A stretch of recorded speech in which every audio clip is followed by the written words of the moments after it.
12 years ago, on a stormy night in a small American town, a 16-year-old boy named Ethan stood shivering at the end of his driveway. His parents had slammed the door behind him after a heated argument about his future. His father's last words echoed in his mind. "If you can't live by our rules, you don't belong in this house." With nothing but a backpack and tears stinging his eyes, Ethan wandered into the darkness, not knowing if he'd survive the night. But fate had other plans. A kind-hearted nanny named Margaret, a woman in her late 50s who worked for a wealthy family nearby, found him sitting alone at a bus stop. She offered him a sandwich, a warm blanket, and eventually, a place to stay. Margaret wasn't wealthy. She lived modestly, but she had more compassion than most people Ethan had ever known. She became his family when his own had abandoned him. Years passed. Ethan grew under Margaret's guidance, working odd jobs, studying late nights, and chasing dreams no one thought he'd reach.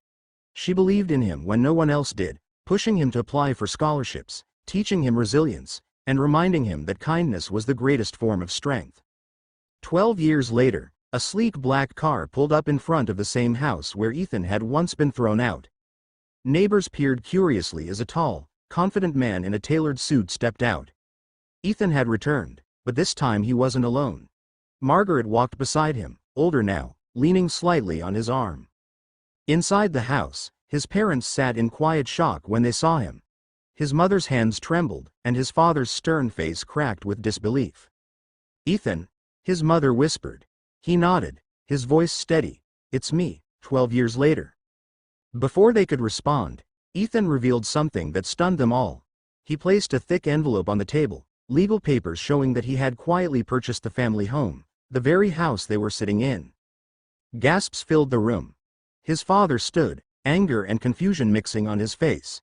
"You bought this house?" Ethan's eyes softened. "Yes, and I didn't come back for revenge, I came back to give it away." He turned to Margaret, the woman who had saved his life when his own family cast him aside.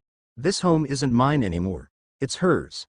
For every meal she shared, every word of encouragement, and every night she stayed up making sure I didn't lose hope, this is my thank you." The room went silent. His parents stared, speechless, as Ethan placed the keys in Margaret's trembling hands. Tears streamed down her face. "Ethan, I don't need this." But Ethan smiled, his voice breaking. "You gave me a home when I didn't have one. Now, it's my turn."